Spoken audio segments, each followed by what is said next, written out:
तो हमारे चैनल को सब्सक्राइब कीजिए और हमारी लेटेस्ट वीडियोस की नोटिफिकेशन के लिए बेल आइकन दबाना मत भूलना। Haunted school bathroom. 14 साल के जेक के पापा का हाल ही में एक नए शहर में ट्रांसफर हुआ था, जिसकी वजह से जेक का एडमिशन एक नए स्कूल में कराया गया।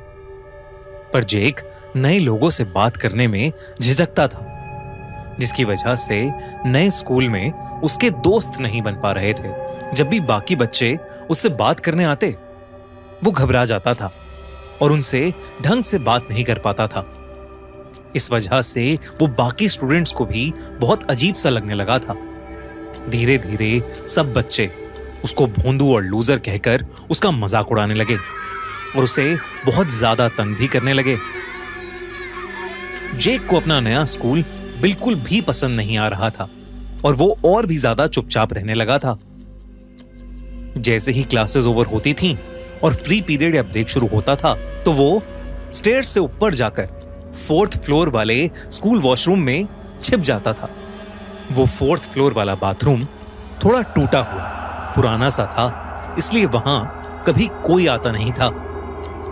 पर एक दिन लंच ब्रेक में जब वो बाथरूम में बैठकर छुप कर रो रहा था, तभी उसे बाथरूम में किसी के घुसने की आवाज आई और वो और भी ज्यादा डरने लगा, क्योंकि उसे लग रहा था कि उसके क्लास के बदमाश बच्चे उसे ढूंढते हुए वहां आ गए हैं। जेक ने घबराते हुए बाथरूम के केबिन के नीचे से झांका तो उसे किसी के फटे पुराने जूते और किसी आदमी के पैर दिख रहे थे।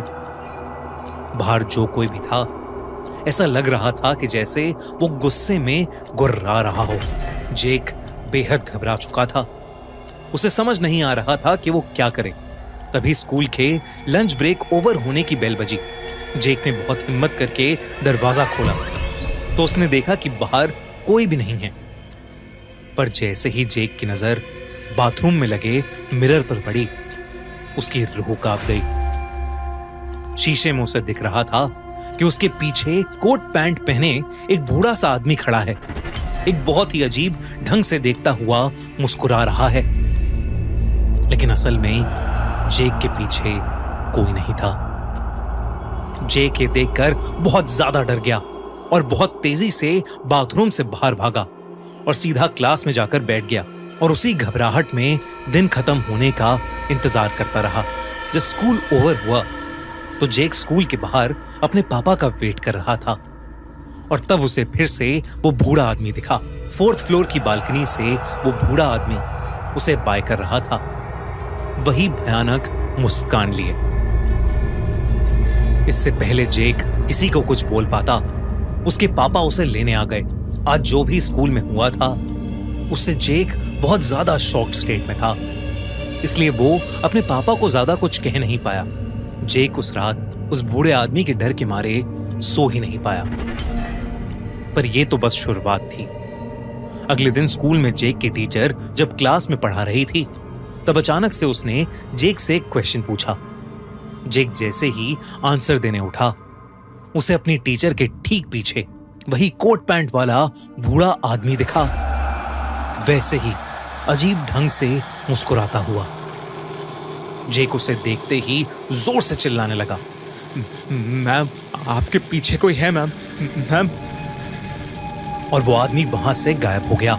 लेकिन जो जेक देख पा रहा था, वो क्लास में किसी और को नहीं दिख रहा था और इसलिए सबको लगा कि जेक अपनी टीचर का मजाक उड़ा रहा है।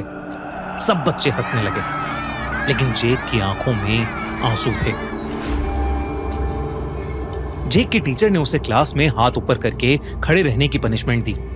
सब बच्चे जेक पर हंस रहे थे। तभी अचानक से जेक को बहुत तेज गुस्सा आ गया और उसकी आंखें एकदम लाल हो गईं। उसने क्लास के बुली क्रिस की आंखों में अपनी उंगलियां घुसा के उसकी आंखें फोड़ दी। अचानक क्लास में अफरा तफरी मच गई। क्रिस को फौरन हॉस्पिटल भेजा गया और जेक को प्रिंसिपल के पास। जेक प्रिंसिपल को बार बार कह रहा था कि वो क्रिस को नहीं मारना चाहता था, बल्कि एक कोट पैंट वाला बूढ़ा आदमी जेक के बगल में खड़ा उसे उकसा रहा था। वो बार बार उसे बोल रहा था, hit him, you should hit him, यानी मारो उसे। और फिर जेक को समझ ही नहीं आया कि उसका हाथ अपने आप कैसे उठा और उसने अपनी उंगलियां क्रिस की आंखों में कैसे घुसा दी। लेकिन प्रिंसिपल ने उसकी एक नहीं मानी और उसके पापा को भी फोन करके स्कूल में अर्जेंटली आने को कहा। जेक बार बार प्रिंसिपल से रिक्वेस्ट कर रहा था, लेकिन वो प्रिंसिपल उसे डांटे जा रही थी। तभी अचानक से जेक ने प्रिंसिपल का ही गला पकड़ लिया और उसका गला दबाने लगा, इतनी तेज कि प्रिंसिपल के मुंह से आवाज ही नहीं निकल रही थी। प्रिंसिपल ने अपनी टेबल पर रखी बेल को बार बार बजाया और तब प्रिंसिपल का असिस्टेंट भागता हुआ अंदर आया। उसने किसी तरह जेक को रोका और पीछे धक्का दिया और उसे एक जोर का थप्पड़ मारा, लेकिन जेक ने उस थप्पड़ पर कोई रिएक्शन ही नहीं दिया, बल्कि वो एक अजीब ढंग से हंसने लगा, जैसे कि वो जेक हो ही नहीं और वो किसी के बस में हो। प्रिंसिपल जेक पर बहुत गुस्सा थी। उन्होंने जेक को एक स्टोर रूम में बंद कर दिया और एक पियन को उस रूम के बाहर खड़ा कर दिया और फिर जेक के पापा के वापस आने का इंतजार करने लगी। कुछ ही देर में उसके पापा स्कूल पहुंचे और प्रिंसिपल सब कुछ उसके पापा को बता ही रही थी कि अचानक उन्होंने स्टोर रूम से एक जोर का धम सुना। जब वो लोग उस स्टोर रूम में पहुंचे तो उनके होश उड़ गए। स्टोर रूम का दरवाजा टूटा पड़ा था और पियन वहां पर चोटिल हालत में गिरा पड़ा था। उसने उंगलियों से सीढ़ियों की तरफ इशारा किया तो प्रिंसिपल और जेक के पापा जल्दी से उस तरफ भागे। उधर जेक उस बूढ़े आदमी के पीछे पीछे 4th फ्लोर वाले बाथरूम में चला गया था। ऐसा लग रहा था कि जैसे जेक अब पूरी तरह से उस आदमी के वश में है। जेक के पापा जैसे ही भागे भागे ऊपर गए, उन्होंने देखा कि कोई जेक को उस 4th फ्लोर वाले बाथरूम के मिरर के अंदर खींच रहा है और जेक का आधा शरीर उस शीशे के अंदर है। ये देखकर उनका दिल दहल गया। वो जल्दी से भागे और उन्होंने पूरा जोर लगाकर जेक को वापस खींचा। जेक बेहोश था। उसके पूरे शरीर पर कई सारी चोटें लगी हुई थीं। उसे जल्दी से जल्दी हॉस्पिटल लेकर जाया गया। जेक ने अपने साथ हुआ पूरा किस्सा शुरू से आखिर तक बताया। उसने कहा कि वो कोट पैंट वाला आदमी उसे अपने साथ उस मिरर के पार अपनी दुनिया में ले जाना चाहता था। तब स्कूल प्रिंसिपल के असिस्टेंट ने बताया कि करीब 2 साल पहले इस स्कूल में एक प्रिंसिपल रॉजर थे। वो हमेशा बच्चों को बहुत प्यार से रखते थे, लेकिन उस समय एक एक करके स्कूल के सबसे मासूम बच्चे गायब होने लगे थे और तब पता चला कि प्रिंसिपल रॉजर स्कूल बाथरूम में उन छोटे छोटे बच्चों को ले जाकर उन्हें मार देते हैं और उनका मांस खाते हैं।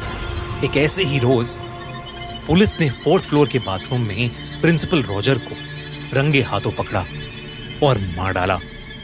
तब से वो 4th फ्लोर का बाथरूम बंद पड़ा था और कोई उसे यूज नहीं करता था।